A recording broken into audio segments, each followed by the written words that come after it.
할머니, 그 아이의 비명이 아직도 귓가에 맴돕니다. 작은 손이 제 손에서 미끄러지던 그 순간 저는 세상이 무너지는 줄 알았습니다. 손톱이 살을 파고드는 줄도 모르고 꽉 쥐었는데 그래도 잡을 수가 없었어요. 차 문이 닫히고 하윤이의 얼굴이 유리창 너머로 일그러졌습니다. 입모양만 보였어요. 할머니 싫어. 나 안 갈 거야. 차가 모퉁이를 돌아 사라질 때까지 저는 그 자리에 서 있었습니다. 다리에 힘이 풀려서 주저앉았어요. 아스팔트가 무릎을 파고들었지만 아프지 않았습니다. 가슴이 더 아팠으니까요. 그날 이후로 저는 하루도 그 아이 생각을 안 한 날이 없습니다. 대체 어쩌다 이렇게 됐을까요? 이야기 전 구독 버튼과 좋아요를 눌러주시면 저희에게 너무나도 큰 힘이 됩니다. 옛빛 사연 감상실에 오신 당신께 오늘도 행복이 가득하시길 바라며 처음부터 이야기해 드릴게요. 5년 전 늦가을이었습니다. 아들 민호가 세상을 떠났어요. 교통사고였습니다. 새벽에 걸려온 전화 한 통에 저는 그 자리에서 쓰러졌고 눈을 떴을 때는 병원이었어요. 의사 선생님이 뭐라고 하는데 하나도 안 들렸습니다. 그냥 사망이라는 두 글자만 머릿속에서 맴돌았어요. 장례식장에서 저는 울지 않았습니다. 울 수가 없었어요. 눈물이 마른 게 아니라 울면 정말 끝인 것 같았거든요. 상주석에 앉아서 문상객들 인사를 받았습니다. 다들 힘내세요. 얼마나 마음이 아프시겠어요 라고 했지만 그 말들이 귀에 들어오지 않았어요. 저는 계속 한 사람만 바라보고 있었습니다. 며느리 수진이었어요. 29의 과부가 된 그 애는 영정사진 앞에 쭈그려 앉아서 움직이지 않았어요. 밥도 안 먹고 말도 안 하고 그냥 멍하니 앉아 있었습니다. 사람들이 일으켜 세우려 해도 인형처럼 축 늘어져 있었어요. 그 옆에 3살배기 하윤이가 있었습니다. 엄마, 왜 울어? 엄마, 배고파? 아이는 상황을 모르고 엄마 치맛자락을 잡아당겼어요. 수진이는 대답하지 않았습니다. 눈도 마주치지 않았어요. 저는 하윤이를 안아 올렸습니다. 우리 하윤이 할머니가 밥 줄게. 응? 할머니가 맛있는 거 해줄게. 따뜻한 온기가 품으로 파고들었어요. 아이의 체온이 느껴지는 순간 그제야 눈물이 흘러내렸습니다. 펑펑 울었어요. 하윤이를 안은 채로 소리 없이 울었습니다. 민호야, 내 딸은 내가 지킬게. 그렇게 5년이 흘렀습니다. 수진이는 민호가 죽고 나서 거의 폐인이 되다시피 했어요. 우울증 진단을 받고 병원을 들락거렸고 일도 할 수 없는 상태였습니다. 저는 당연하다는 듯 하윤이를 맡아 키웠어요. 처음엔 임시로 맡는다고 생각했습니다. 수진이가 나아지면 돌려보내야지. 엄마 품이 제일이니까. 그런데 한 달이 지나고 1년이 지나고 어느새 5년이 흘렀어요. 가난했지만 행복했습니다. 저는 새벽마다 일어나 하윤이 도시락을 쌌어요. 냉장고에 남은 반찬을 예쁘게 담아서 김 한 장이라도 더 올려주고 싶었습니다. 하윤이가 유치원 갈 때 현관에서 손 흔들어주고 돌아올 때 골목 어귀까지 마중 나갔어요. 할머니, 나 오늘 그림 그렸어. 하윤이가 뛰어오면 저는 무릎을 꿇고 아이를 받아 안았습니다. 우리 하윤이 뭐 그렸어? 우리 가족. 아이가 내민 종이를 펼쳤어요. 크레파스로 꾹꾹 눌러 그린 그림이었습니다. 큰 사람 하나, 작은 사람 하나. 둘이 손잡고 있었어요. 이게 누구야? 이건 할머니, 이건 나. 엄마는? 하윤이가 고개를 갸웃했어요. 엄마는 안 그렸어. 우리 가족은 할머니랑 나잖아. 가슴이 먹먹해졌습니다. 기쁘면서도 슬펐어요. 아이에게 엄마가 필요하다는 건 알고 있었거든요. 하지만 수진이는 여전히 자주 아팠고 하윤이를 제대로 돌볼 형편이 안 됐습니다. 저는 그 그림을 냉장고에 붙여두었어요. 매일 아침마다 보면서 생각했습니다. 하윤아, 할머니가 엄마 노릇도 해줄게. 아빠 노릇도 해줄게. 내가 외롭지 않게 해줄게. 그런데 어느 날이었습니다. 수진이에게 연락이 왔어요. 만나자고 했습니다. 목소리가 평소와 달랐어요. 어딘가 단단하고 낯설었습니다. 카페에서 만났어요. 수진이가 테이블 건너편에 앉았습니다. 한동안 보지 못했는데 많이 달라져 있었어요. 얼굴에 화장을 했고 옷차림도 단정했습니다. 5년 만에 처음으로 사람 같아 보였어요. 어머니, 저 재혼해요. 커피잔을 들다가 손이 멈췄습니다. 재혼? 네. 좋은 사람 만났어요. 다음 달에 결혼해요. 심장이 쿵 내려앉았어요. 하지만 티내지 않으려고 애썼습니다. 그래, 잘 됐다. 잘 됐어. 수진이가 행복해지면 좋은 거라고 생각했어요. 민호가 없어도 그의 인생은 계속되어야 하니까. 젊은 나이에 혼자 사는 건 너무 힘드니까. 그런데 수진이의 다음 말에 저는 숨이 멎는 줄 알았습니다. 그래서 하윤이 데려갈게요. 뭐라고? 하윤이요. 제 딸이니까. 새 아빠도 생겼고 이제 같이 살아야죠. 세상이 뱅뱅 도는 것 같았어요. 갑자기 그게 무슨 소리야. 5년 동안 한 번도 안 데려가더니 이제 와서. 어머니. 수진이가 제 말을 잘랐습니다. 눈빛이 차가웠어요. 하윤이는 제 딸이에요. 법적으로도 친권은 저한테 있어요. 입술이 바들바들 떨렸습니다. 수진아, 그래도 5년인데. 5년 동안 내가 키웠어. 애가 나를 엄마처럼 따르는데. 그러니까요. 그게 문제예요. 수진이의 얼굴이 굳었어요. 하윤이가 저를 엄마라고 안 불러요. 맨날 할머니 할머니예요. 제가 엄만데, 제가 친엄만데. 목소리가 떨리고 있었어요. 수진이의 눈에 물기가 맺혔습니다. 저도 힘들었어요, 어머니. 아픈 거 제가 원해서 아팠겠어요? 그래도 이제 나아졌어요. 새 출발하고 싶어요. 내 딸이랑. 저는 할 말을 잃었습니다. 수진이 말도 틀린 건 아니었으니까요. 친엄마니까. 법적으로도 권리가 있으니까. 저는 그냥 할머니일 뿐이니까. 일주일 후 수진이가 하윤이를 데리러 왔습니다. 하윤이는 제 뒤에 숨어서 나오지 않았어요. 싫어. 안 갈 거야. 하윤아, 엄마야. 엄마 왔어. 엄마 싫어. 나 할머니랑 살 거야. 수진이의 얼굴이 일그러졌습니다. 하윤아, 엄마가 아팠어서 그랬어. 이제 안 아파. 엄마랑 같이 살자. 응? 새 아빠도 생겼어. 큰 집으로 이사 가는 거야. 하윤이가 제 다리를 꽉 붙잡았어요. 작은 손가락이 살을 파고들었습니다. 할머니, 나 안 보낼 거지? 안 보낼 거지? 가슴이 찢어지는 것 같았습니다. 저도 보내기 싫었어요. 이 아이랑 평생 살고 싶었어요. 하지만 수진이의 눈물을 봤습니다. 친엄마가 딸을 데려가겠다는데 제가 뭐라고 막아요. 법도 수진이 편이었어요. 제가 싸워봤자 이길 수가 없었습니다. 저는 무릎을 꿇고 하윤이 눈높이를 맞췄어요. 하윤아. 싫어, 싫어. 하윤아, 할머니 말 들어. 아이의 얼굴을 두 손으로 감쌌습니다.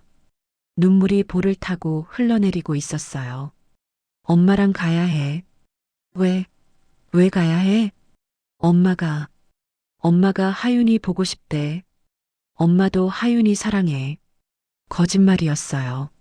아니, 반은 진실이고 반은 거짓말이었습니다. 수진이가 하윤이를 사랑하는 건 맞겠지만 그렇다고 제가 안 보내고 싶은 마음이 사라지는 건 아니니까요. 할머니는 나 안 사랑해? 그 말에 저는 무너졌습니다. 사랑해. 세상에서 제일 사랑해. 하윤이를 꽉 끌어안았어요. 작은 몸이 제 품에 쏙 들어왔습니다. 이 온기를 놓으면 안 될 것 같았어요. 놓으면 다시는 못 안을 것 같았습니다. 하지만 수진이가 다가왔어요. 어머니, 시간 없어요. 하윤이가 제 품에서 떼어졌습니다. 제 손을 붙잡았어요. 저도 아이 손을 잡았습니다. 그런데 수진이가 하윤이를 끌어당겼어요. 하윤아, 가자. 싫어. 가야 해. 빨리. 작은 손이 제 손에서 미끄러졌습니다. 스르륵. 잡으려고 했어요. 손톱이 살을 긁었습니다. 하지만 잡히지 않았어요. 할머니. 하윤이의 비명이 골목에 울려 퍼졌습니다. 수진이가 아이를 안아 차에 태웠어요. 문이 닫혔습니다. 하윤이가 유리창에 얼굴을 붙이고 울고 있었어요. 입모양이 보였습니다. 할머니, 할머니, 할머니. 차가 출발했습니다. 저는 뛰어갔어요. 차를 쫓아갔습니다. 하지만 차는 점점 멀어져 갔어요. 모퉁이를 돌아 사라졌습니다. 저는 그 자리에 주저앉았습니다. 하윤아, 우리 하윤아. 목이 터져라 불렀지만 소용없었어요. 아이는 이미 가버렸습니다. 그렇게 하윤이는 떠났습니다. 저는 한동안 밥을 못 먹었어요. 잠도 못 잤습니다. 하윤이 방에 들어가면 아이 냄새가 났어요. 베개에 얼굴을 묻고 울었습니다. 냉장고 문을 열 때마다 그 그림이 보였어요. 할머니랑 나, 손잡고 있는 두 사람. 그 그림을 떼어서 품에 넣었습니다. 하윤아, 잘 지내고 있지? 새 아빠는 좋은 사람이겠지? 엄마가 잘해주겠지? 그렇게 믿으려고 했어요. 그래야 버틸 수 있었으니까요. 그런데 3년이 지난 어느 날 저는 알게 됐습니다. 제가 틀렸다는 걸, 그 집에서 무슨 일이 벌어지고 있는지, 하윤이가 왜 한여름에도 긴 옷만 입고 다니는지, 왜 그렇게 말수가 줄었는지, 그걸 알게 된 순간 저는 다시 일어섰습니다. 이번에는 절대 물러서지 않을 거예요. 3년, 1095일, 하윤이 없이 보낸 시간입니다. 사람들은 말해요. 시간이 약이라고, 세월이 지나면 무뎌진다고. 거짓말이에요. 저는 하루도 안 무뎌졌습니다. 아침에 눈 뜨면 제일 먼저 하윤이 생각이 나고 밤에 잠들기 전에도 하윤이 얼굴이 떠올라요. 밥을 차려놓고 숟가락을 2개 놓는 버릇이 아직도 안 고쳐졌습니다. 혼자 사는데 왜 2개를 놓는지 그때마다 빈 의자를 바라보며 한숨을 삼켜요. 하윤이는 지금 뭘 하고 있을까? 밥은 잘 먹고 있을까? 학교는 재미있을까? 새 아빠는 잘해주고 있을까? 처음 1년은 그래도 연락이 됐습니다. 한 달에 한 번 수진이가 하윤이 사진을 보내줬어요. 생일 케이크 앞에서 웃는 하윤이, 놀이공원에서 솜사탕 들고 있는 하윤이. 사진 속 아이는 행복해 보였습니다. 저는 그 사진들을 핸드폰에 저장해 두고 하루에도 몇 번씩 들여다봤어요. 그런데 2년 차부터 연락이 뜸해졌습니다. 제가 먼저 전화하면 수진이가 안 받았어요. 문자를 보내도 답이 없었습니다. 한 번은 용기를 내서 물었어요. 수진아, 하윤이 좀 보면 안 될까? 잠깐이라도. 답장이 왔습니다. 어머니, 하윤이가 새 환경에 적응하는 중이에요. 당분간은 안 만나는 게 좋을 것 같아요. 아이가 혼란스러워해요. 가슴이 철렁 내려앉았습니다. 혼란스럽다고요? 내가 만나면 혼란스럽다고요? 5년을 키운 할머니인데, 엄마보다 더 오래 품었던 할머니인데, 하지만 아무 말도 못했어요. 수진이 말도 일리가 있으니까요. 새 가정에 적응해야 하니까. 제가 자꾸 나타나면 아이가 헷갈릴 수도 있으니까. 그래서 참았습니다. 한 달, 두 달, 여섯 달. 참고 또 참았어요. 그런데 3년 차가 되자 연락이 완전히 끊겼습니다. 전화는 받지도 않고 문자도 씹혔어요. 카카오톡 프로필 사진도 하윤이에서 꽃사진으로 바뀌어 있었습니다. 참다 못해 수진이 집으로 찾아갔어요. 버스를 3번이나 갈아타고 2시간 넘게 걸려서 도착했습니다. 수진이네 아파트는 제가 살던 동네와는 완전히 달랐어요. 높은 건물, 넓은 주차장, 깨끗한 조경, 잘 사는 동네였습니다. 경비실 앞에서 전화를 걸었어요. 신호음이 길게 울렸습니다. 받지 않았어요. 다시 걸었습니다. 또 받지 않았어요. 5번째 전화에서야 수진이가 받았습니다. 어머니, 왜 그러세요? 수진아, 나 지금 아파트 앞이야. 하윤이 좀 보자. 얼굴만 보면 갈게. 전화기 너머로 한숨 소리가 들렸어요. 어머니, 지금 안 돼요. 하윤이 학원 갔어요. 그럼 기다릴게. 몇 시에 와? 어머니. 수진이 목소리가 차가워졌습니다. 남편이 싫어해요. 옛날 가족이 자꾸 찾아오면 하윤이한테 안 좋대요. 그냥 가세요. 남편이 싫어한다. 그 말에 머리가 띵해졌습니다. 수진아, 나는 옛날 가족이 아니야. 하윤이 할머니야. 피부치라고. 제발이다. 5분만. 아니, 1분만이라도 얼굴만 보게 해줘. 한참 동안 침묵이 흘렀어요. 그리고 수진이가 말했습니다. 어머니, 죄송해요. 정말 안 돼요. 전화가 끊겼습니다. 저는 아파트 앞에서 1시간을 더 서 있었어요. 혹시 하윤이가 돌아올까봐. 멀리서라도 얼굴 한번 보려고. 그런데 결국 보지 못했습니다. 다리가 아파서 주저앉았어요. 경비 아저씨가 다가왔습니다. 할머니, 괜찮으세요? 네, 괜찮아요. 괜찮지 않았어요. 하나도 괜찮지 않았습니다. 그 후로 저는 다른 방법을 생각했어요. 집에서 안 만나주면 학교에서 만나면 되잖아. 하윤이가 다니는 초등학교를 알아냈습니다. 수진이가 예전에 한번 말해준 적이 있었거든요. 인터넷으로 겨우 검색해서 위치를 찾았어요. 어느 화창한 봄날이었습니다. 하교 시간에 맞춰 학교 앞에 갔어요. 손에는 하윤이가 좋아하던 딸기 우유를 들고 있었습니다. 3년 전에 좋아하던 건데 지금도 좋아할까 모르겠어요. 입맛이 바뀌었을 수도 있잖아요. 교문 앞에 서서 기다렸습니다. 학부모들이 삼삼오오 모여 있었어요. 다들 예쁘게 차려입고 왔더라고요. 저는 평소에 입던 옷 그대로였습니다. 낡은 점퍼에 편한 운동화, 고무대야 들고 시장 가는 아줌마 같은 차림이었어요. 종이 울렸습니다. 아이들이 우르르 쏟아져 나왔어요. 저는 눈을 크게 뜨고 찾았습니다. 하윤이, 하윤이, 우리 하윤이. 그때 봤어요. 교문을 나서는 작은 여자아이. 까만 단발머리, 마른 체형, 하윤이었습니다. 그런데 가슴이 철렁 내려앉았어요. 아이의 표정이 이상했습니다.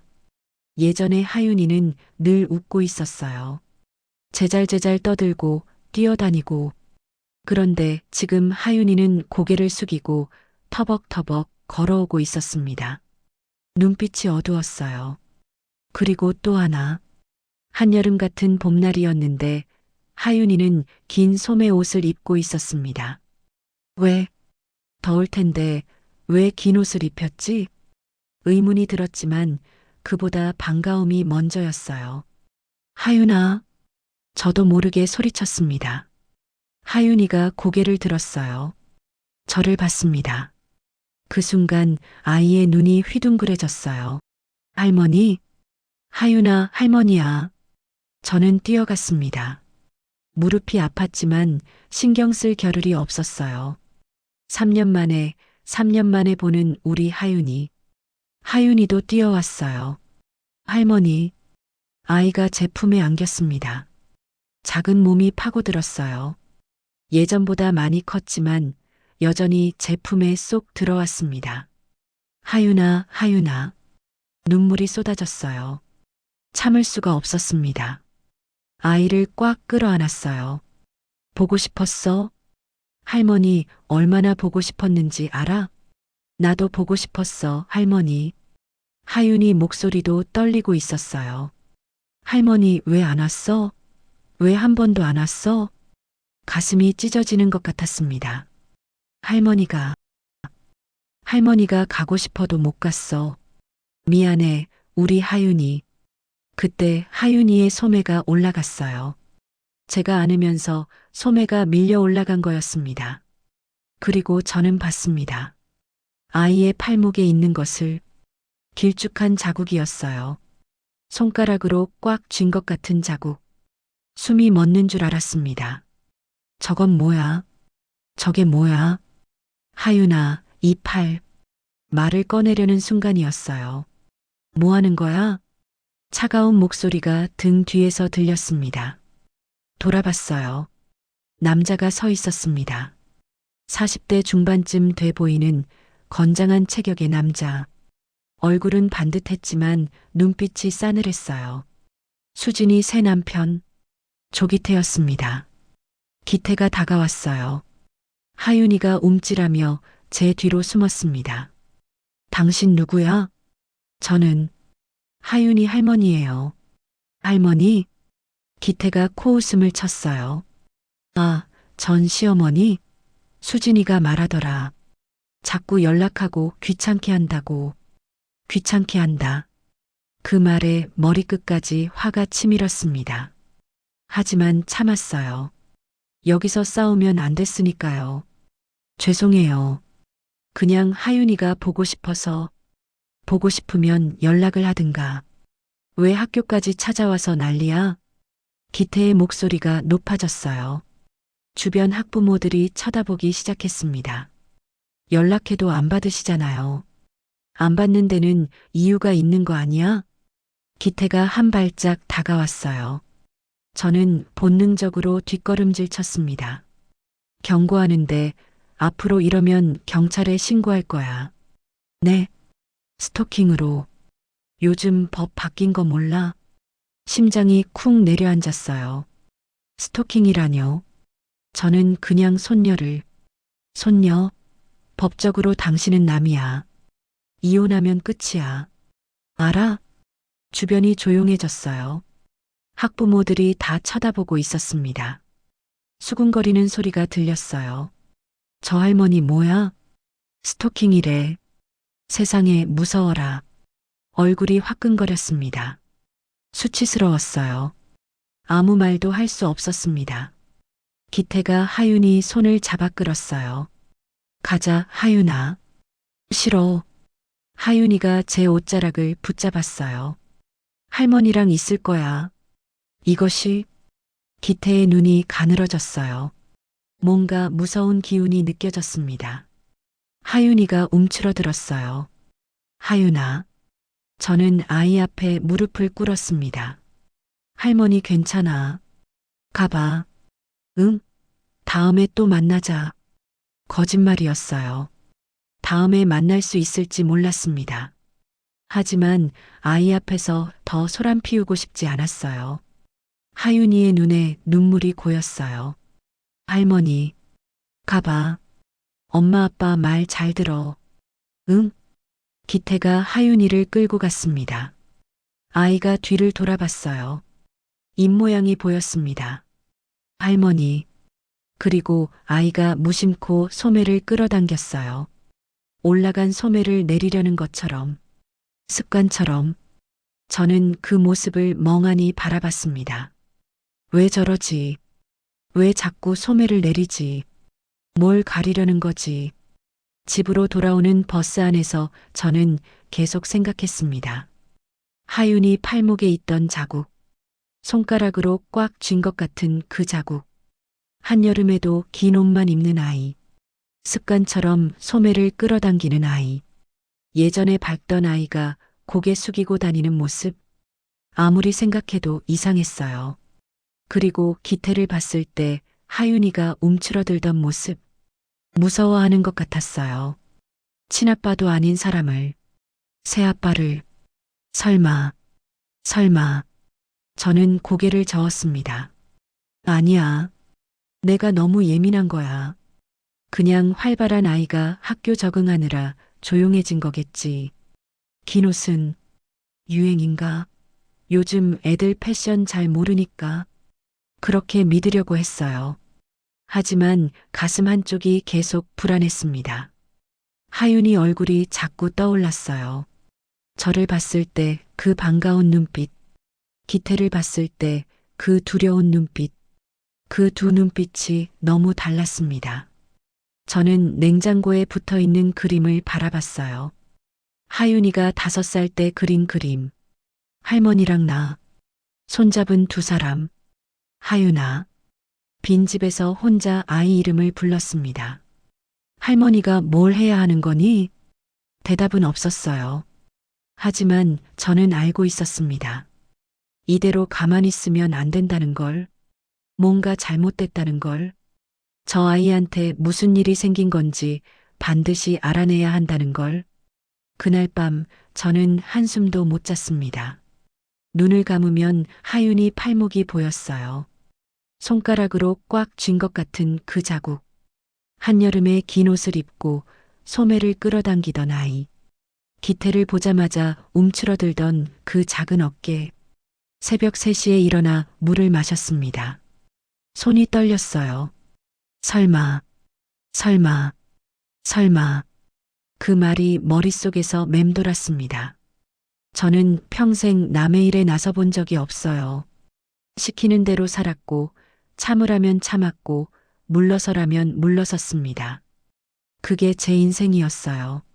하지만 이건 달랐습니다. 하윤이 일이었으니까요. 내 새끼 일이었으니까요. 다음 날 아침 저는 경찰서에 갔습니다. 용기를 낸 거였어요. 평생 경찰서 문턱도 밟아본 적 없는 제가 떨리는 다리를 이끌고 갔습니다. 민원실에 앉아 번호표를 뽑았어요. 30분을 기다렸습니다. 제 차례가 됐을 때 젊은 경찰관이 물었어요. 어떻게 오셨어요? 손녀가 학대당하는 것 같아요. 경찰관의 눈썹이 올라갔습니다. 학대요? 누가요? 새아버지요. 손녀 팔목에 자국이 있었어요. 긴 옷만 입히고. 잠깐요, 할머니. 경찰관이 제 말을 잘랐어요. 손녀분이 지금 어디 살아요? 엄마랑요. 재혼해서 새아버지랑 같이. 할머니랑은 안 사시는 거죠? 네. 3년 전에 며느리가 데려갔어요. 경찰관이 고개를 끄덕였습니다. 뭔가 이해했다는 표정이었어요. 그러니까 친권자가 따로 있는 거네요. 네. 하지만 제가 5년 동안 키웠어요. 손녀가 분명히. 할머니. 경찰관이 한숨을 쉬었어요. 귀찮다는 표정이 역력했습니다. 증거가 있으세요? 증거요? 네. 사진이라든가 의료 기록이라든가 아이가 직접 말한 거라든가. 저는 말문이 막혔어요. 그런 건 없어요. 하지만 제가 봤어요. 팔목에 자국이. 할머니, 아이들 팔목에 자국 있는 거 흔해요. 친구랑 놀다가 생길 수도 있고 본인이 긁은 걸 수도 있고. 아니에요. 그게 아니에요. 증거 없이는 저희가 움직일 수가 없어요. 경찰관이 단호하게 말했습니다. 게다가 친권자가 면회를 거부한다면서요? 그건 친권자 권한이에요. 할머니가 강제로 만나시면 오히려 할머니가 문제될 수 있어요. 가슴이 막히는 것 같았어요. 그럼 아이가 맞아도 신고 못하나요? 증거를 가져오세요. 아니면 아이가 직접 말하게 하시든가. 아이를 만날 수가 없는데요. 그건 저희 소관이 아니에요. 경찰관이 다음 번호를 불렀습니다. 저는 그 자리에서 벌떡 일어나지 못했어요. 다리에 힘이 풀렸거든요. 옆에 있던 사람이 제 어깨를 툭 쳤습니다. 할머니, 끝났잖아요. 비켜요. 비틀거리며 경찰서를 나왔습니다. 경찰서가 안 되면 동사무소라도. 저는 주민센터로 갔어요. 복지 담당자를 만났습니다. 사정을 설명했어요. 손녀가 학대당하는 것 같은데 어떻게 해야 하나요? 담당자가 고개를 갸웃했어요. 아동학대 의심 신고는 112로 하시면 돼요. 경찰서 갔다 왔어요. 증거 없으면 안 된대요. 그럼 아동보호 전문기관에 연락해 보세요. 담당자가 전화번호가 적힌 쪽지를 건넸어요. 여기로 상담받아 보시고 필요하면 현장 조사 요청하세요. 희망이 생겼습니다. 저는 곧바로 전화를 걸었어요. 상담원이 받았습니다. 또다시 사정을 설명했어요. 하윤이 팔목 자국, 긴 옷, 움츠러드는 태도. 상담원이 물었어요. 신고인과 아동의 관계가 어떻게 되시나요? 할머니예요. 친할머니요. 현재 아동과 동거하시나요? 아니요. 3년 전에 엄마가 데려갔어요. 아동의 친권자가 누구죠? 엄마요. 친권자가 할머니 면회를 허락하시나요? 아니요. 안 만나게 해요. 잠시 침묵이 흘렀어요. 할머니, 상황이 좀 어려우시네요. 상담원의 목소리가 조심스러워졌습니다. 현장 조사를 하려면 친권자 동의가 필요한 경우가 많아요. 친권자가 거부하면, 그럼 아이가 맞아도 그냥 놔두라는 거예요? 목소리가 높아졌어요. 참을 수가 없었습니다. 아니요, 그건 아니고요. 다만 신고 내용만으로는 바로 개입하기 어려워요. 좀 더 구체적인 증거가 필요해요. 증거, 증거, 증거. 저는 중얼거렸어요. 다들 증거 타령이네요. 아이가 죽어야 증거가 되나요? 할머니, 진정하세요. 일단 상황을 계속 지켜보시고 새로운 정황이 있으면 다시 연락 주세요. 전화가 끊겼습니다. 저는 한참 동안 전화기를 들고 서 있었어요. 아무도 안 도와주는구나. 아무도. 친척들에게 연락했습니다. 신우이에게 전화했어요. 사정을 말했습니다. 형님, 하윤이가 학대당하는 것 같아요. 새아버지한테. 뭐? 진짜? 네. 팔목에 자국이 있었어요. 긴 옷만 입고. 순자야, 그거 확실해? 신우이 목소리가 의심스러워졌어요. 확실해요. 제가 봤는데요. 근데 순자야, 수진이가 뭐래? 걔 엄마잖아. 엄마가 모를 리가 없지 않아? 수진이는 새 남편 편만 들어요. 신우이가 잠시 말이 없었어요. 그리고 한숨을 쉬었습니다. 순자야, 나 솔직히 말할게. 응? 순자가 너무 예민한 거 아니야? 심장이 쿵 내려앉았어요. 뭐? 하윤이 보고 싶은 마음은 알아.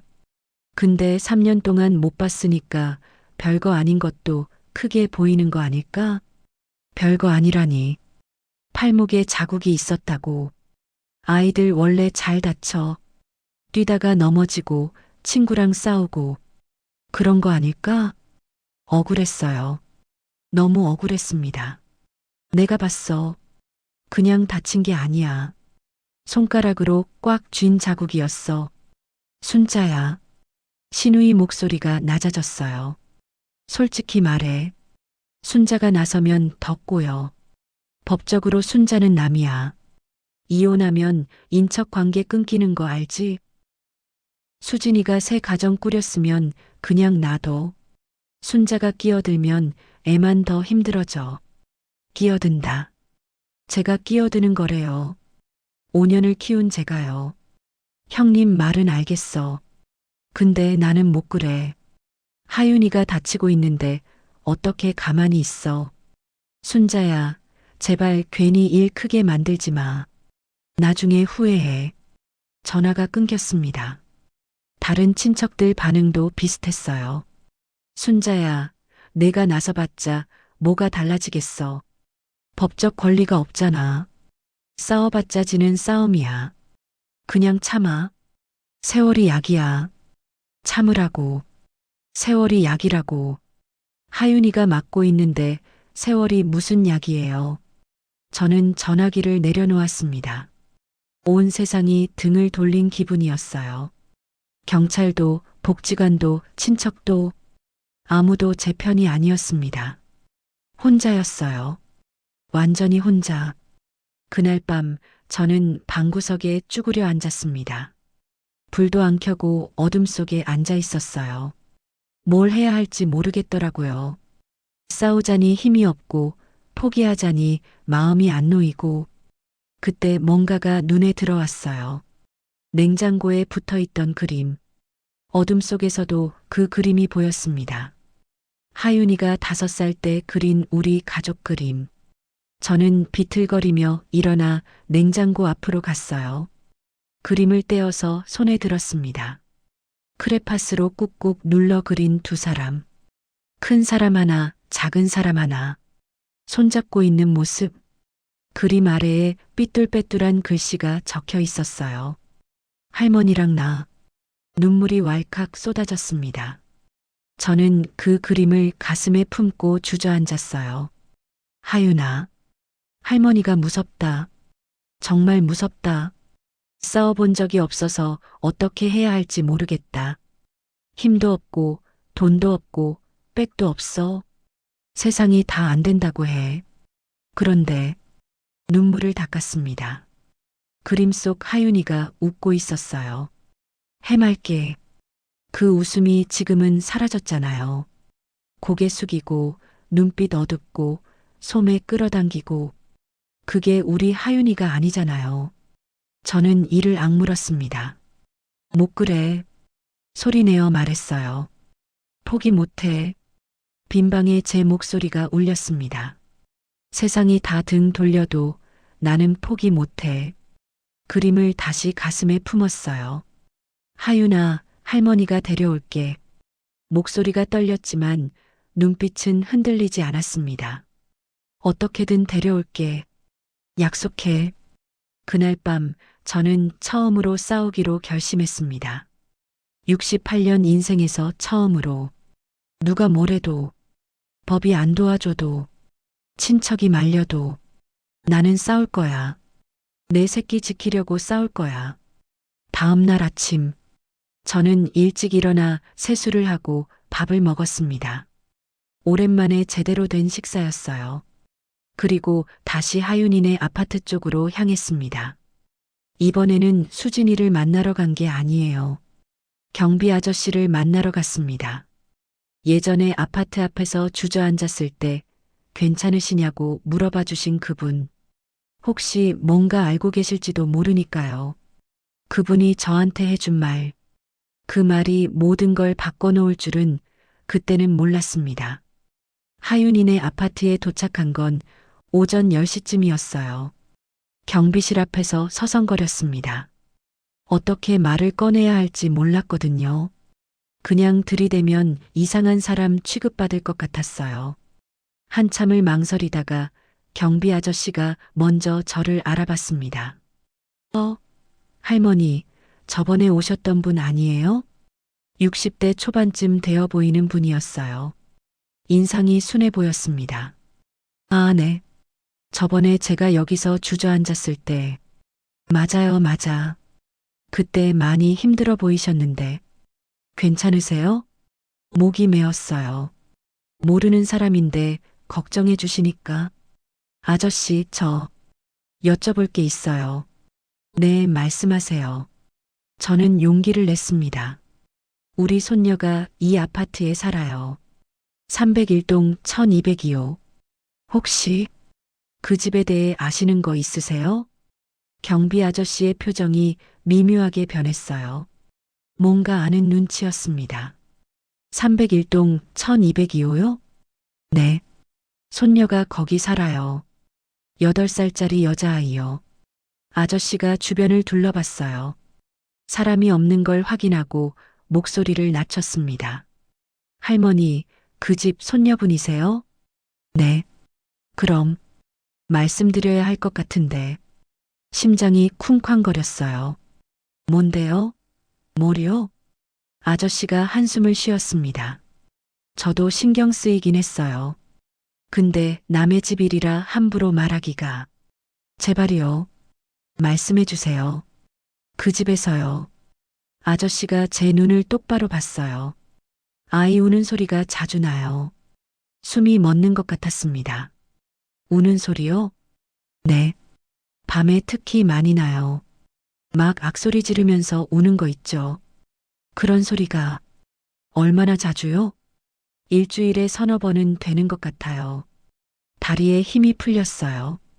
옆에 있던 의자에 주저앉았습니다. 세상에, 다른 주민들도 알아요.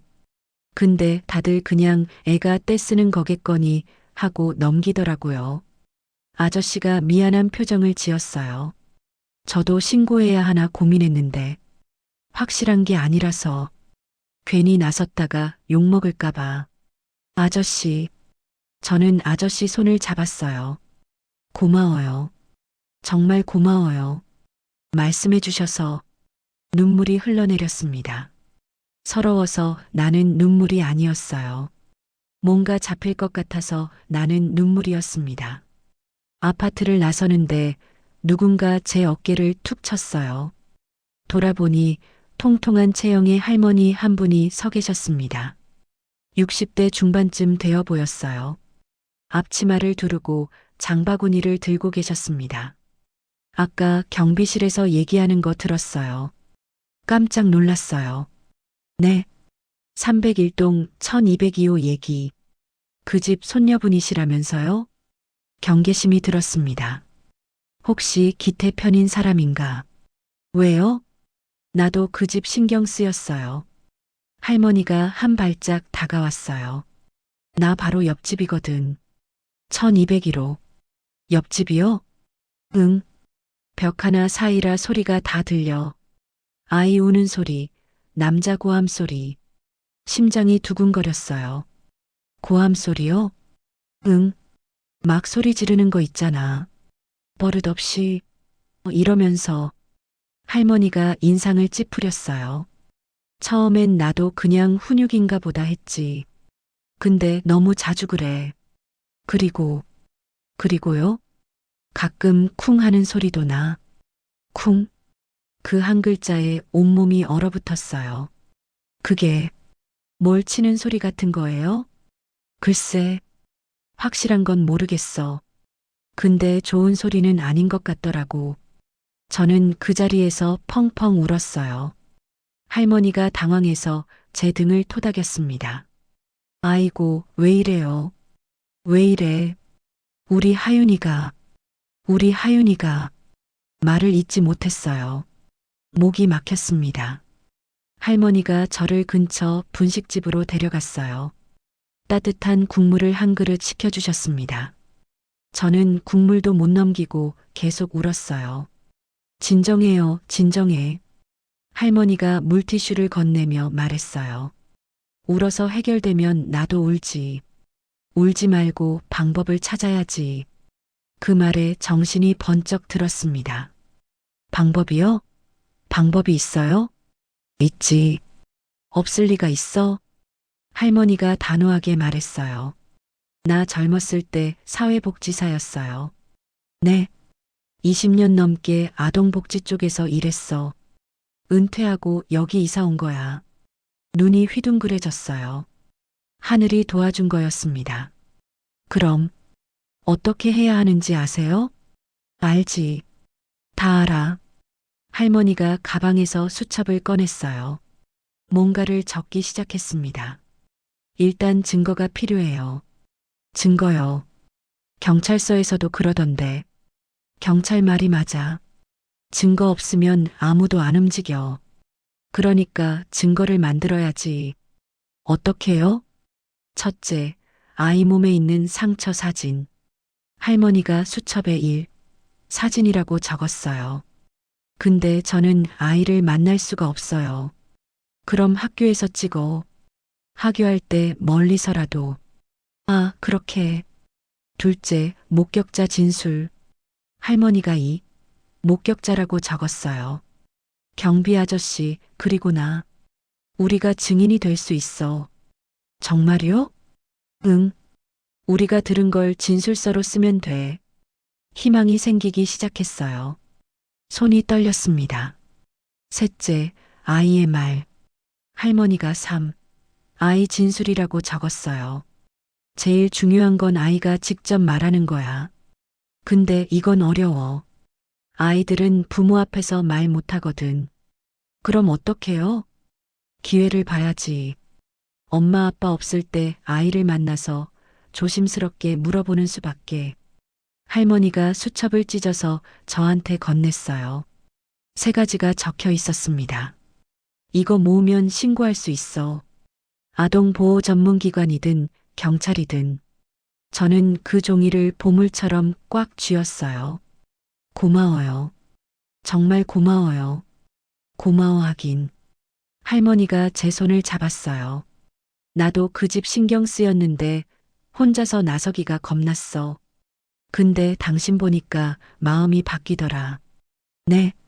손녀 하나 지키려고 저렇게 싸우는 사람이 있는데 나라고 못 도와주겠어? 할머니 눈가에 물기가 맺혔어요. 같이 싸워요. 나도 도울게. 그날 저는 2가지를 얻었습니다. 하나는 증거를 모으는 방법. 또 하나는 함께 싸워줄 사람. 김영숙 할머니. 그분 이름이었어요. 연락처를 교환하고 헤어졌습니다. 버스를 타고 집으로 돌아오는 길, 저는 창밖을 바라봤어요. 해가 지고 있었습니다. 노을이 붉게 타올랐어요. 이제 뭘 해야 하는지 알았습니다. 증거를 모아야 해요. 사진, 목격자, 아이의 말. 그런데 영숙 할머니가 한 가지 더 말씀하셨어요. 그 남자, 조기태 맞지? 네. 그 이름 어디서 들어본 것 같은데.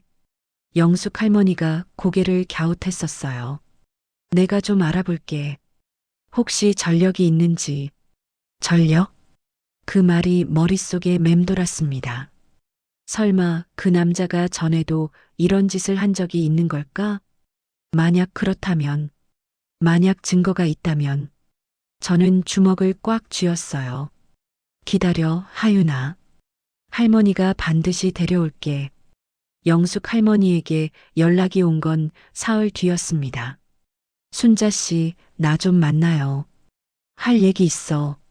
목소리가 심상치 않았어요. 뭔가 알아낸 것 같았습니다. 약속 장소는 저번에 갔던 분식집이었어요. 영숙 할머니가 먼저 와 계셨습니다. 테이블 위에 서류 뭉치가 놓여 있었어요. 이게 뭐예요? 앉아요. 앉아서 봐. 저는 자리에 앉았습니다. 영숙 할머니 표정이 굳어 있었어요. 좋은 소식은 아닌 것 같았습니다. 조기태, 그 남자 알아봤어. 네. 예감이 맞았어. 전력이 있더라고. 심장이 쿵 내려앉았어요. 전력이요? 무슨 가정폭력? 영숙 할머니가 서류를 펼쳤어요. 5년 전에 이혼했어. 전 부인이 가정폭력으로 고소했었어. 눈앞이 아득해졌습니다. 가정폭력이요? 응. 그것도 상습적으로. 전 부인이랑 아이한테. 아이한테도요? 응. 영숙 할머니가 고개를 끄덕였어요. 눈빛이 어두웠습니다. 전 부인 사이에 아들이 하나 있었대. 그 아이도 맞았어. 손이 떨렸어요. 서류를 집어들었습니다. 글씨가 흐릿하게 보였어요. 눈물이 차올라서. 그럼 왜 감옥에 안 갔어요?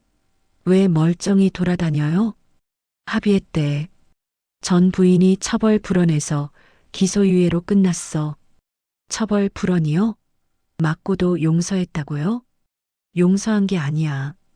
영숙 할머니가 한숨을 쉬었어요. 무서웠던 거지. 끝까지 싸우면 더 맞을까봐. 그래서 합의하고 도망친 거야. 가슴이 먹먹해졌습니다. 그 여자, 지금 어디 있어요? 찾았어. 영숙 할머니가 쪽지를 건넸어요. 주소와 전화번호가 적혀 있었습니다. 만나볼래? 저는 고개를 끄덕였어요. 만나야 했습니다. 직접 들어야 했어요. 다음 날 저는 그 주소로 찾아갔습니다. 서울 외곽의 작은 빌라였어요. 낡은 건물, 좁은 골목, 숨어 사는 사람의 집 같았습니다. 초인종을 눌렀어요. 잠시 후 문이 열렸습니다. 30대 후반쯤 되어 보이는 여자가 나왔어요. 마른 체형에 얼굴이 창백했습니다. 눈 밑에 그늘이 짙었어요. 누구세요? 저는 조기태 씨 재혼 상대 시어머니예요. 여자의 얼굴이 굳었어요. 눈빛이 흔들렸습니다. 뭐요? 얘기 좀 할 수 있을까요? 제발이요. 여자가 한참 저를 바라봤어요. 경계하는 눈빛이었습니다. 하지만 문을 닫지는 않았어요. 들어오세요. 좁은 거실에 마주 앉았습니다. 여자 이름은 최민정이었어요. 기태의 전 부인. 왜 찾아오신 거예요? 민정 씨 목소리가 떨리고 있었어요. 기태 이름만 들어도 무서운 것 같았습니다. 손녀가 있어요. 8살짜리. 네. 그 아이가 지금 기태 씨랑 같이 살아요. 민정 씨 얼굴이 하얘졌어요. 세상에. 손녀한테 이상한 징후가 있어요. 팔에 자국이 있고 긴 옷만 입고 예전에 밟던 아이가 말수가 줄었어요. 제발 말해주세요. 그 남자가 어떤 사람인지. 민정 씨가 고개를 숙였어요. 한참 동안 아무 말이 없었습니다. 그리고 입을 열었어요. 처음엔 좋은 사람인 줄 알았어요. 목소리가 갈라졌습니다.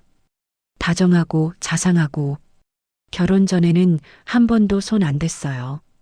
그런데요, 결혼하고 달라졌어요. 민정 씨가 고개를 들었어요. 눈에 눈물이 고여 있었습니다. 처음엔 말로만 했어요. 왜 이것도 못하냐? 왜 저렇게 했냐? 잔소리요. 네. 그러다 손이 올라왔어요. 저는 숨을 삼켰어요. 처음엔 한 대, 그 다음엔 2대, 점점 세졌어요. 아이한테도요? 민정 씨가 고개를 끄덕였어요.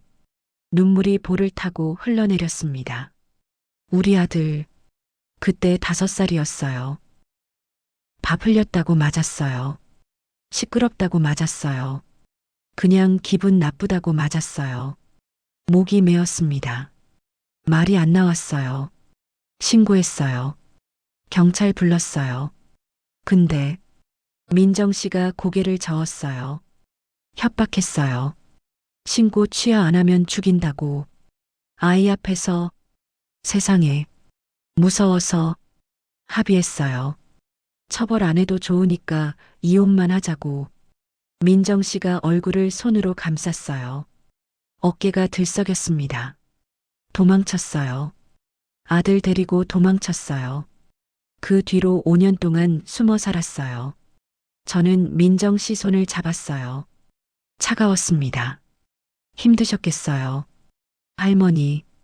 민정 씨가 고개를 들었어요. 눈이 빨갛게 충혈되어 있었습니다. 그 사람은 안 변해요. 절대로. 지금 행복한 척하고 있겠지만 다 거짓말이에요. 곧 본색 드러낼 거예요. 아니, 이미 드러났을 거예요. 민정 씨가 제 손을 꽉 쥐었어요. 손녀분, 빨리 구해주세요. 제발이요. 집으로 돌아오는 길, 저는 아무 생각도 할 수가 없었어요. 머릿속이 하얘졌습니다. 기태라는 남자, 전 부인도 때리고 그 아이도 때리고 그리고 지금 우리 하윤이까지. 분노가 치밀었어요. 이를 악물었습니다. 그런데 동시에 다른 감정도 밀려왔어요. 수진이는 알았을까? 기태가 그런 인간인 걸 알고 결혼했을까? 민정 씨가 했던 말이 떠올랐습니다. 처음엔 좋은 사람인 줄 알았어요. 다정하고 자상하고. 수진이도 속은 걸까? 나쁜 줄 모르고 결혼했다가 이제 와서 발을 빼지 못하는 걸까? 복잡했어요. 수진이가 밉긴 했습니다. 하윤이를 데려가서 만나게도 안 해주고 기태 편만 들고. 그런데 만약 수진이도 피해자라면, 만약 수진이도 맡고 있다면 저는 한숨을 내쉬었어요. 미워하기만 할 수 없었습니다. 수진이도 내 아들 민호가 사랑했던 여자니까요. 하윤이 엄마니까요. 집에 도착해서 영숙 할머니에게 전화했어요. 만나고 왔어요. 어땠어? 심했어요. 그 남자 완전 괴물이에요. 그럴 줄 알았어. 영숙 할머니가 한숨을 쉬었어요. 이제 어떻게 할래? 증거 모아서 신고할 거예요. 응, 그래야지. 근데 영숙 씨, 응? 수진이가 걱정돼요. 며느리? 네. 그 애도 피해자 아닐까요? 속아서 결혼했다가 지금 빠져나오지 못하는 거 아닐까요? 전화기 너머로 잠시 침묵이 흘렀어요. 그럴 수도 있지. 영숙 할머니가 말했어요. 가해자 옆에 있는 사람이 다 공범은 아니야. 같이 당하고 있는 경우도 많아. 그럼 어떡해요? 일단 아이부터 구해. 아이가 먼저야. 네. 그 다음에 며느리. 며느리도 구해야 하면 그때 생각하자. 알겠어요. 전화를 끊고 저는 창밖을 바라봤어요. 밤하늘에 별이 떠 있었습니다. 하윤아, 할머니가 다 알아냈어. 그 나쁜 남자가 어떤 놈인지 다 알아냈어. 이제 증거만 모으면 돼. 조금만 기다려. 며칠 뒤 저는 증거를 모으기 시작했어요. 학교 시간에 맞춰가서 멀리서 하윤이 사진을 찍었습니다. 긴 소매 사이로 보이는 손목, 고개 숙인 모습. 경비 아저씨와 영숙 할머니에게 진술서를 부탁했어요. 두 분 다 흔쾌히 써주셨습니다. 이제 마지막 하나. 아이의 말. 그게 제일 어려웠어요. 기태와 수진이가 붙어 있으니 아이를 만날 틈이 없었거든요. 기회를 노렸습니다. 그런데 그 기회가 오기 전에 일이 터졌어요. 어느 날 아침 모르는 번호로 전화가 왔습니다. 경찰서였어요. 박순자 씨 맞으십니까? 네, 맞는데요. 출석 요청드립니다. 스토킹 및 명예훼손 혐의로 고소가 접수되었습니다. 눈앞이 캄캄해졌어요. 뭐라고요? 조기태 씨가 고소하셨습니다. 이번 주 내로 출석해 주세요. 전화가 끊겼습니다. 저는 전화기를 든 채 멍하니 서 있었어요. 고소. 기태가 저를 고소했어요. 손녀를 구하려다가 제가 범죄자가 될 판이었습니다. 평생을 착하게 살았습니다. 남의 물건 탐낸 적 없고 거짓말한 적 없고 누구 뒤통수 친 적 없어요.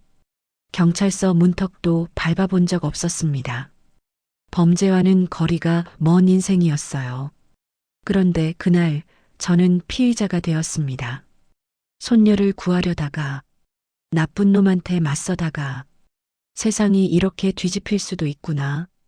그날 저는 알았어요. 경찰서에 출석한 건 전화 받고 사흘 뒤였습니다. 영숙 할머니가 같이 가자고 했지만 저는 혼자 갔어요. 패 끼치기 싫었거든요. 이미 충분히 도움받았으니까. 경찰서 문을 열고 들어갔습니다. 손이 떨렸어요.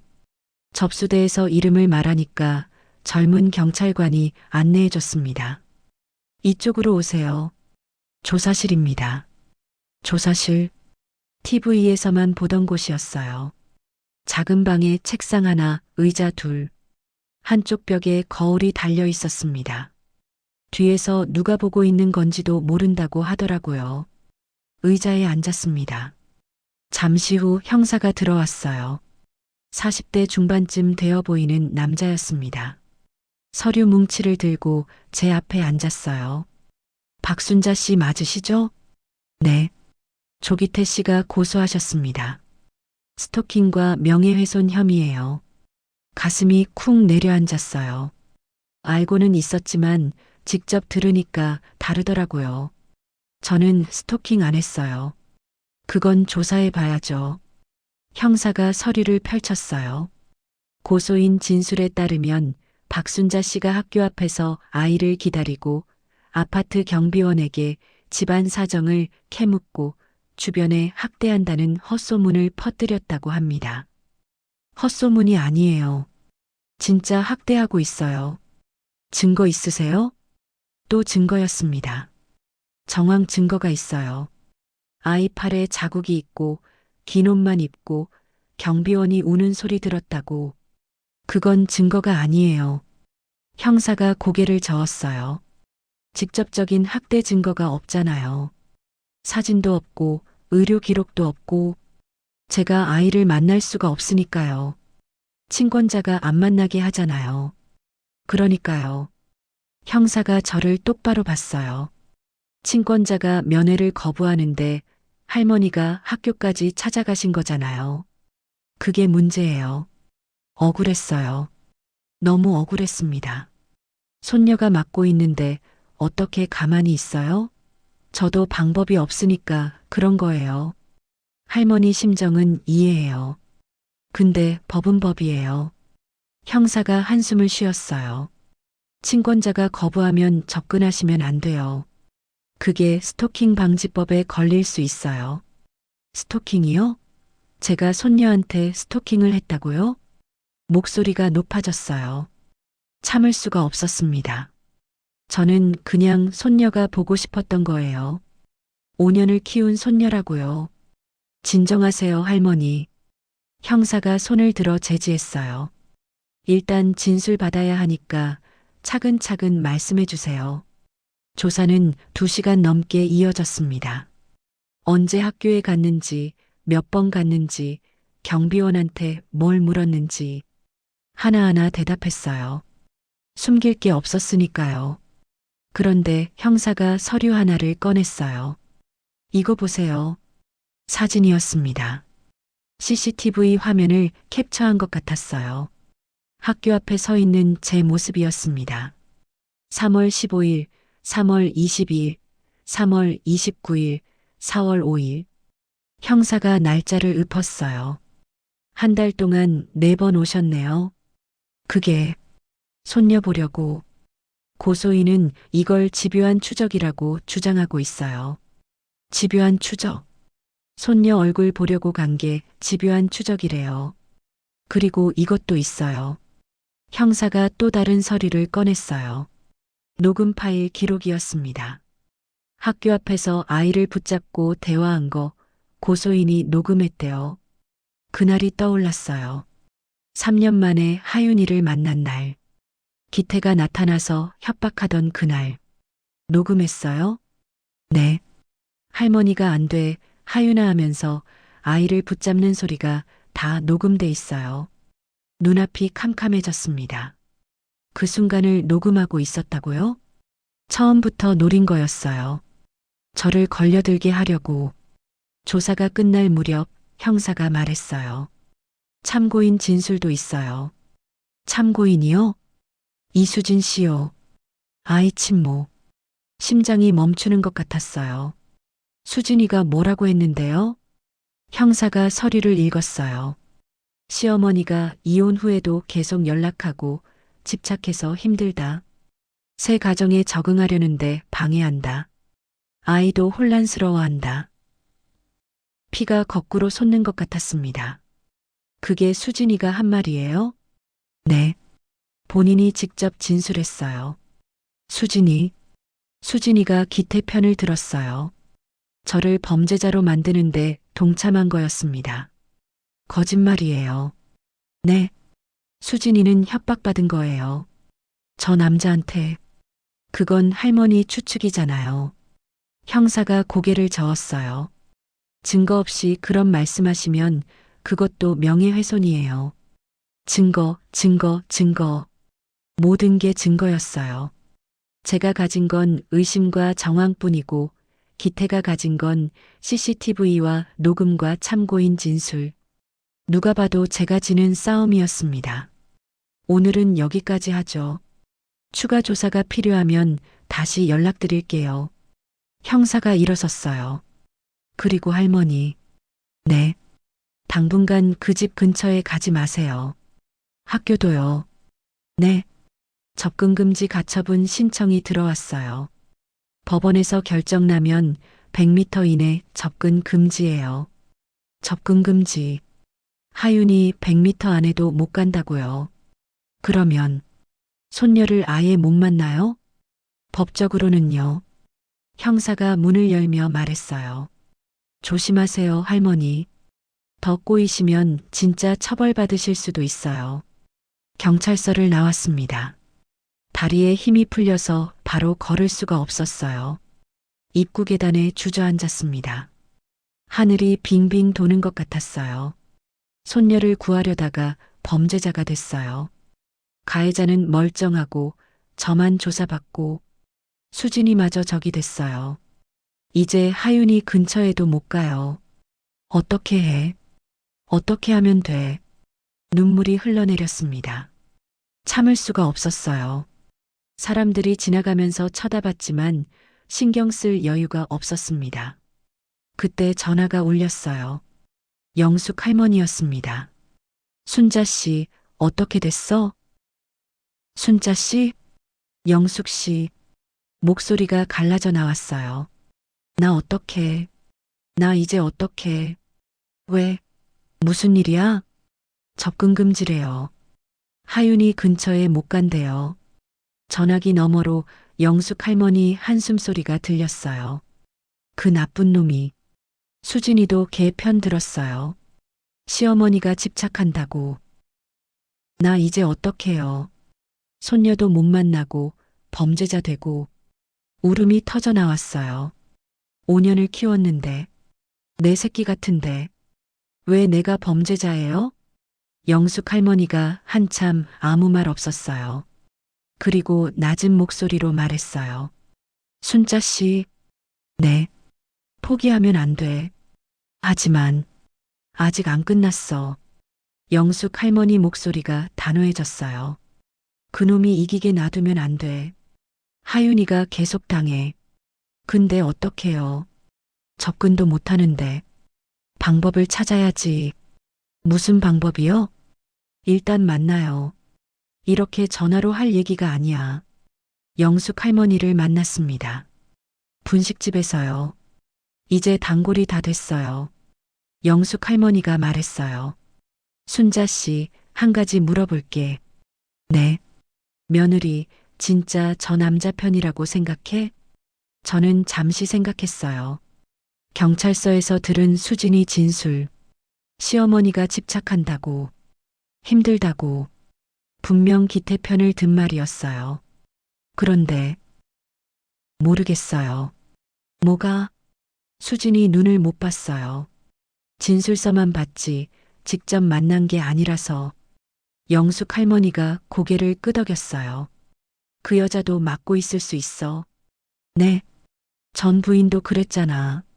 처음엔 남편 편 들었다가 못 버티고 도망쳤다고. 며느리도 똑같을 수 있어. 무서워서 남편 편 드는 척하는 거. 저는 그 말을 곱씹었어요.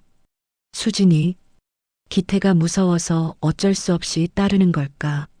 속으로는 빠져나오고 싶은 걸까? 그럼 어떡해요? 수진이를 설득해야 해요? 설득은 어려워. 저 남자가 붙어 있는데. 영숙 할머니가 고개를 저었어요. 기다려야 해. 기회가 올 때까지. 무슨 기회요? 며느리가 깨닫는 순간. 더 이상 못 참겠다고 느끼는 순간. 영숙 할머니가 제 손을 잡았어요. 그 순간이 오면 며느리가 먼저 손 내밀 거야. 그때까지 버텨. 기다리라고. 버티라고. 하윤이는 계속 그 집에 있는데 참을 수 있을까? 기다릴 수 있을까? 그날 밤 저는 잠을 이루지 못했어요. 하윤이 얼굴이 자꾸 떠올랐습니다. 고개 숙인 아이. 소매 끌어당기는 아이. 기태를 보자마자 움츠러드는 아이. 얼마나 더 기다려야 하는 거야. 얼마나 더 그 아이가 당해야 하는 거야. 그런데 그로부터 일주일 뒤 제가 기다리던 순간이 왔습니다. 새벽 2시에 전화가 울렸어요. 수진이었습니다. 떨리는 목소리로 울면서 어머니, 저 어떡해요. 새벽 2시 전화벨 소리에 눈이 번쩍 떠졌습니다. 잠결에 더듬더듬 전화기를 집었어요. 화면에 뜬 이름을 보고 심장이 멎는 줄 알았습니다.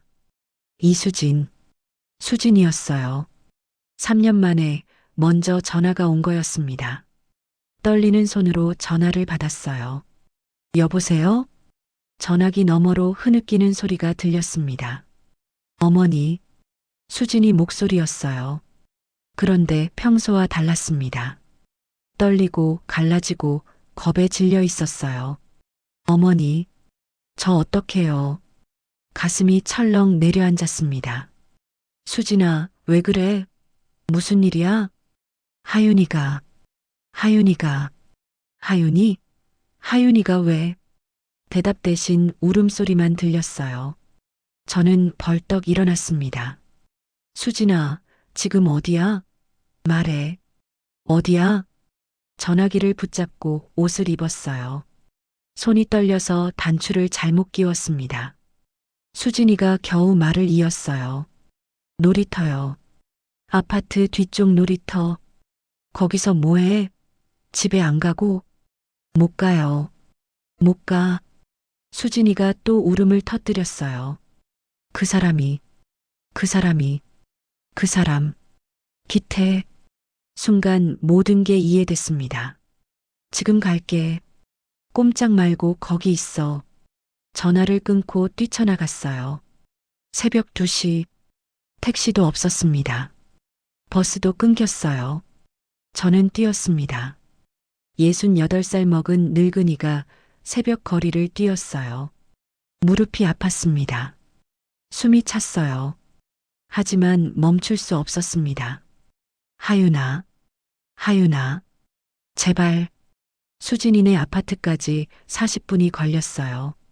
반은 뛰고 반은 걸었습니다. 다리가 후들거려서 더는 못 뛰겠더라고요.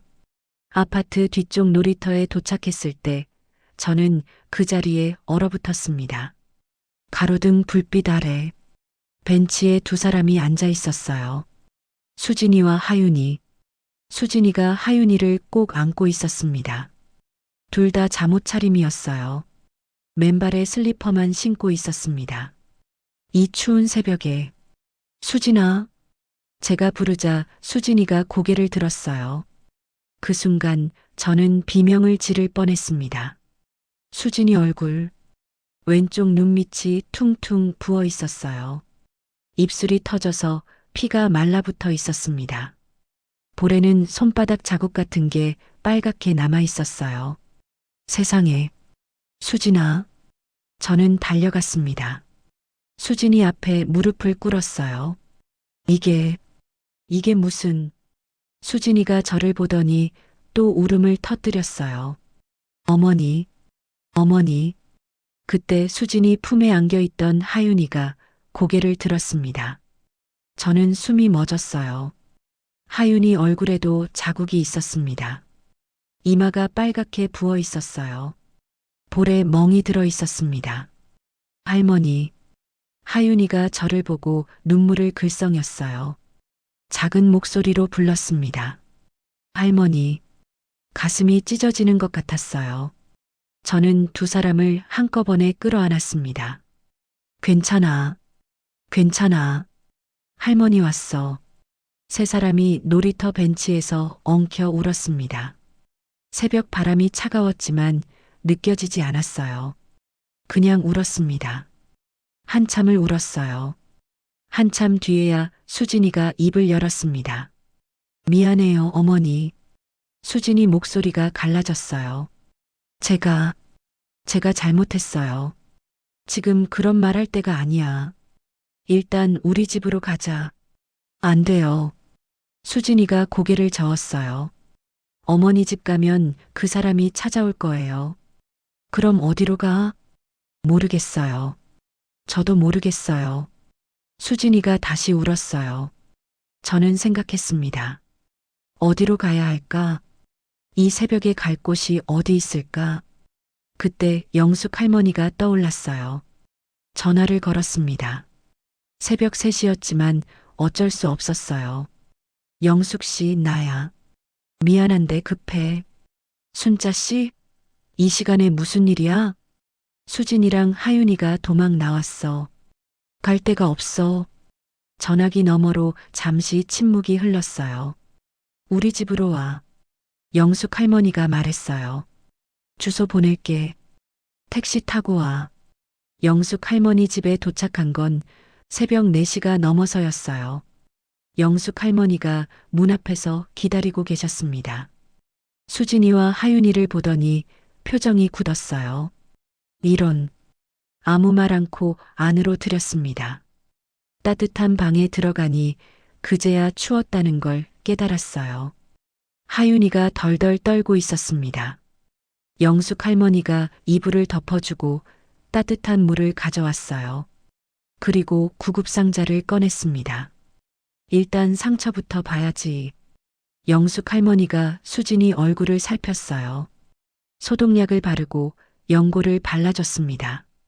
수진이가 가만히 당하면서 눈물만 흘렸어요. 하윤이도 치료받았습니다. 이마의 상처는 다행히 심하진 않았어요. 볼의 멍은 시간이 지나야 빠질 것 같았습니다. 치료가 끝나고 영숙 할머니가 물었어요. 무슨 일이 있었어요? 수진이가 고개를 숙였습니다. 오늘, 아니 어젯밤이요. 목소리가 떨렸어요. 남편이 술을 마시고 들어왔어요. 저는 숨을 죽이고 들었습니다. 하윤이가 거실에서 TV 보고 있었는데 시끄럽다고. 수진이가 말을 잇지 못했어요. 눈물이 또 흘러내렸습니다. 소리를 지르더니 하윤이한테 손이 올라갔어요. 그 말을 듣는 순간 저는 눈앞이 빨개졌습니다. 내가 막았어요. 하윤이 앞에 섰어요. 그랬더니 수진이가 자기 얼굴을 가리켰어요. 저한테도. 방 안이 조용해졌어요. 숨소리만 들렸습니다. 그래서 도망쳤어요. 수진이가 흐느끼며 말했어요. 남편이 방에 들어가서 문 잠그는 소리 듣고 하윤이 손잡고 뛰쳐나왔어요. 잘했어. 영숙 할머니가 말했어요. 잘했어요. 도망친 게 맞아. 수진이가 고개를 들었어요. 눈이 빨갛게 부어 있었습니다. 어머니, 저를 봤어요. 죄송해요. 그 한마디에 3년간의 감정이 북받쳤습니다. 제가 잘못했어요. 다 제 잘못이에요. 수진이가 바닥에 이마를 대고 절했어요. 하윤이 빼앗은 것도, 어머니 못 만나게 한 것도, 경찰서에 거짓 진술한 것도. 수진아, 다 그 사람이 시킨 거예요. 안 하면 맞으니까. 무서워서. 수진이 어깨가 들썩였어요. 그래도 제가 엄만데, 제가 하윤이 엄만데 지켜줬어야 했는데. 됐어. 저는 수진이를 일으켜 세웠어요. 됐어. 그만해. 어머니, 나도 알아. 목이 메었어요. 내가 일부러 그런 거 아닌 거 알아. 내가 나쁜 사람 아닌 거 알아. 수진이 얼굴을 두 손으로 감쌌어요. 무서웠어요. 너무 무서웠어요. 처음엔 좋은 사람인 줄 알았는데 결혼하고 달라졌어요. 알아. 도망치고 싶었는데 용기가 없었어요. 어디로 가야 할지도 몰랐고. 이제 됐어. 저는 수진이를 끌어안았어요. 잘 왔어. 도망쳐 나온 거 잘했어.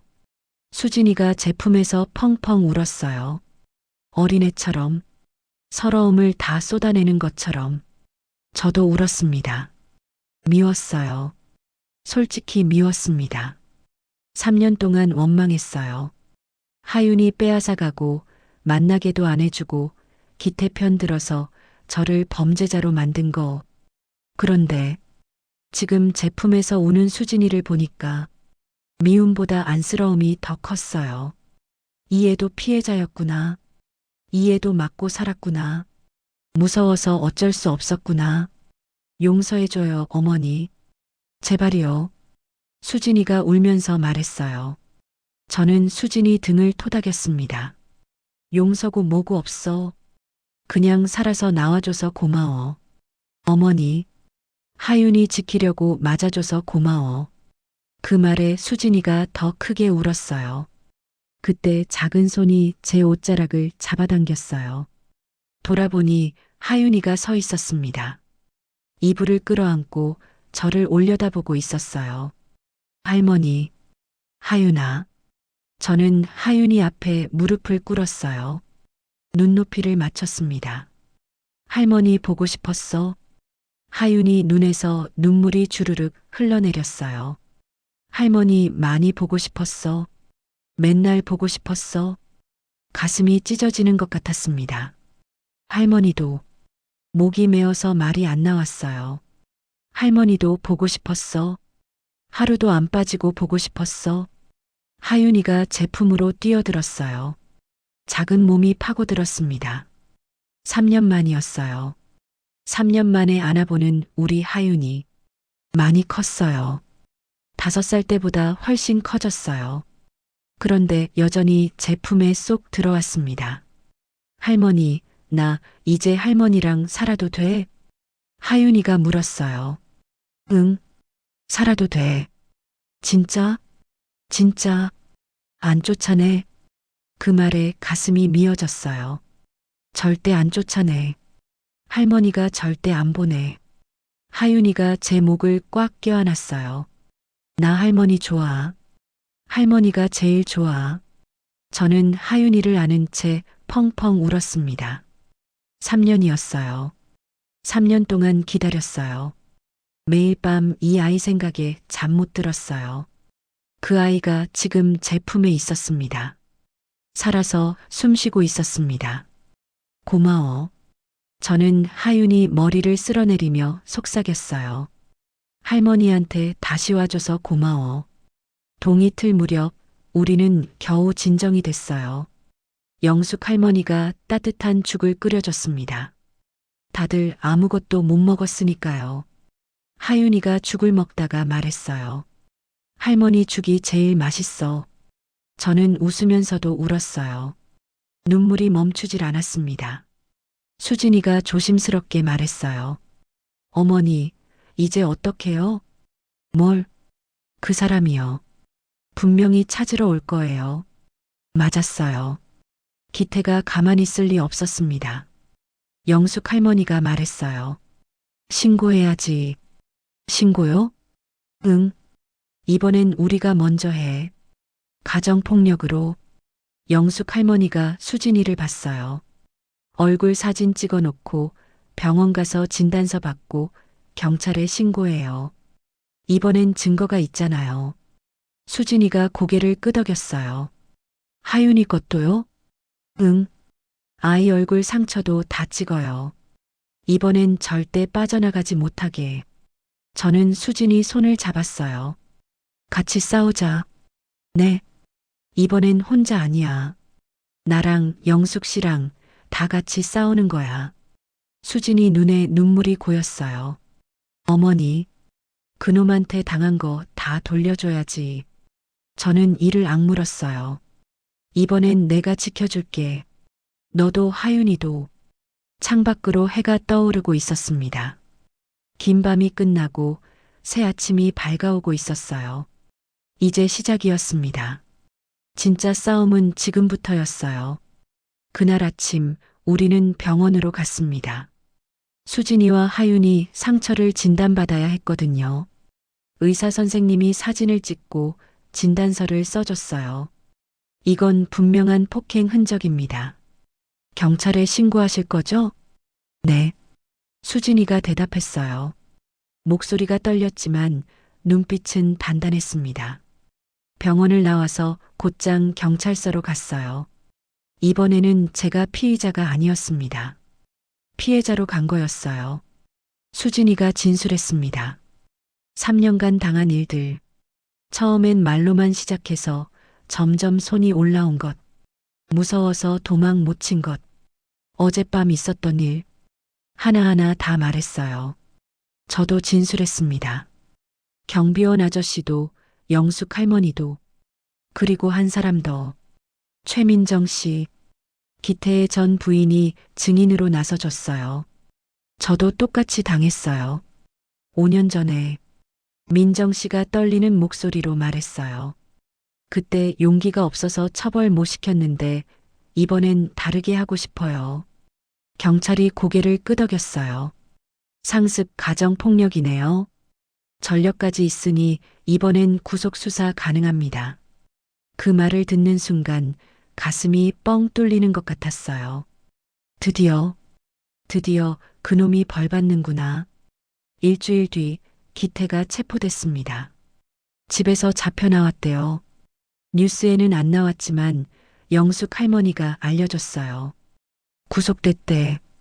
이번엔 못 빠져나가. 저는 그 말을 듣고 한참 동안 멍하니 앉아 있었어요. 끝난 건가? 진짜 끝난 건가? 실감이 안 났습니다. 재판은 2달 뒤에 열렸어요. 저도 수진이도 영숙 할머니도 민정 씨도 법정에 갔습니다. 기태가 피고인석에 앉아 있었어요. 수갑을 차고 처음 봤을 때는 미워서 이가 갈렸는데 막상 보니까 별거 아니더라고요. 그냥 비루한 남자였어요. 초라하고 눈빛이 풀려 있고. 재판이 진행됐습니다. 검사가 증거를 제출했어요. 진단서, 사진, 진술서, 기태의 전력 기록. 그리고 마지막에 한 가지가 더 있었어요. 추가 증거 제출합니다. 검사가 종이 한 장을 꺼냈어요.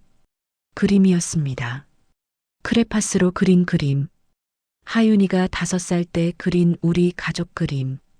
저는 숨이 멎었어요. 그 그림이 왜 거기서 나와? 검사가 설명했어요.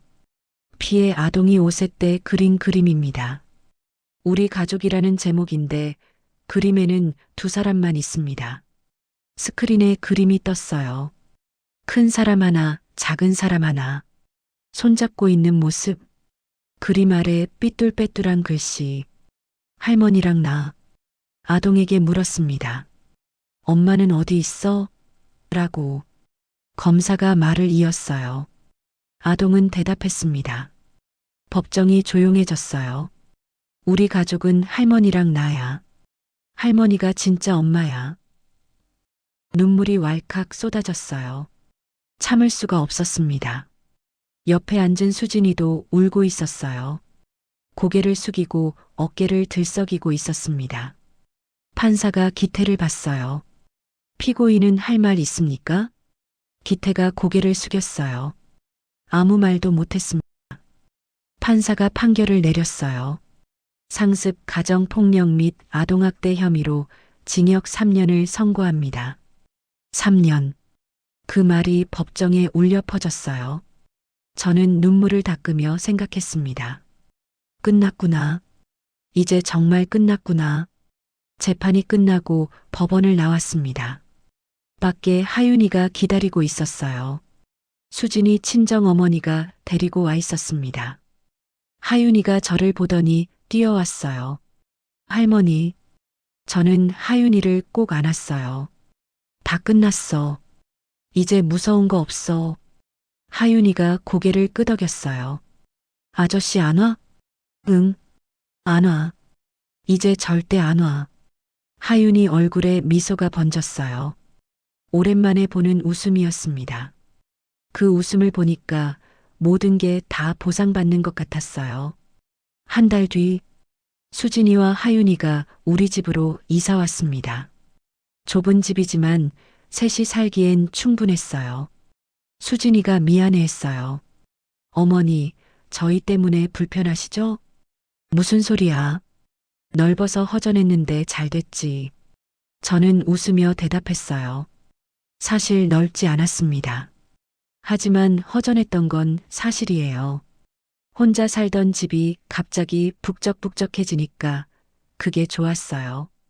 아침마다 3사람이 밥상에 둘러앉았습니다. 제가 밥을 차리면 수진이가 반찬을 놓고 하윤이가 숟가락을 놓았어요. 잘 먹겠습니다. 하윤이가 큰 소리로 인사했어요. 그 소리가 집 안가득 울렸습니다. 이게 가족이구나. 저는 밥을 먹으며 생각했어요. 이게 진짜 가족이구나. 어느 날 저녁, 하윤이가 그림을 그리고 있었어요. 할머니, 이것 봐. 하윤이가 그림을 들어 보였습니다. 크레파스로 그린 그림. 세 사람이 손잡고 있었어요. 제일 왼쪽에 큰 사람, 가운데 중간 사람, 오른쪽에 작은 사람. 그림 아래 글씨가 적혀 있었어요. 할머니랑 엄마랑 나. 그리고 그 밑에 한 줄 더. 우리 가족. 눈물이 핑 돌았어요. 예쁘다. 냉장고에 붙여줘. 하윤이가 그림을 내밀었어요. 저는 그림을 받아서 냉장고에 붙였습니다. 예전 그림 옆에 5살 때 그린 할머니랑 나 옆에 8살 때 그린 할머니랑 엄마랑 나를 나란히 붙였어요. 수진이가 옆에서 보다가 울었어요. 어머니, 왜 또 울어? 감사해요. 정말 감사해요. 저는 수진이 어깨를 토닥였어요. 울지 마. 밥 먹자. 배고파. 그날 저녁은 유난히 맛있었어요. 반찬은 별거 없었는데 왜 그렇게 맛있었는지 모르겠어요. 아마 같이 먹어서 그랬겠죠. 밤이 깊었습니다. 수진이와 하윤이는 벌써 잠들었어요. 저는 베란다에 서서 밤하늘을 올려다봤습니다. 별이 떠 있었어요. 유난히 밝았습니다. 68년을 살았어요. 남편 먼저 보내고 아들도 보내고 손녀까지 빼앗길 뻔했어요. 힘들었습니다. 포기하고 싶을 때도 많았어요. 그런데 버텼습니다. 버텨서 여기까지 왔어요. 저는 가만히 중얼거렸어요. 민호야. 하늘을 향해 말했습니다. 내 딸 잘 지키고 있어. 내 아내도 함께 데리고 있고. 바람이 불었어요. 서늘했지만 기분 좋은 바람이었습니다. 걱정 마. 엄마가 끝까지 지킬게. 별이 반짝였어요. 대답하는 것 같았습니다. 저는 방으로 들어갔어요. 작은 방에 수진이와 하윤이가 나란히 자고 있었습니다. 이불을 덮어주고 불을 껐어요. 어둠 속에서 하윤이 숨소리가 들렸습니다. 평화로웠어요. 이 순간이 영원했으면 좋겠다고 생각했어요. 저도 자리에 누웠습니다. 오랜만에 마음이 편했어요. 내일 아침에도 세 사람이 함께 밥을 먹겠죠. 모레도, 그 다음 날도. 그게 저의 남은 인생이었습니다. 그것만으로도 충분했어요. 눈을 감았습니다. 지난 3년이 주마등처럼 스쳐 지나갔어요. 울었던 밤들, 뛰어다녔던 날들, 무시당하고 넘어졌던 순간들. 하지만 이제 다 지나갔어요. 지금 제 곁에는 가족이 있었습니다. 피보다 진한 가족이, 시간이 만들어준 가족이. 저는 미소 지으며 잠들었습니다. 내일도 평범한 하루가 기다리고 있었어요. 그게 제일 좋았습니다. 끝까지 사연 이야기 들어주셔서 감사합니다. 이야기가 좋으셨다면 구독과 좋아요 부탁드려요.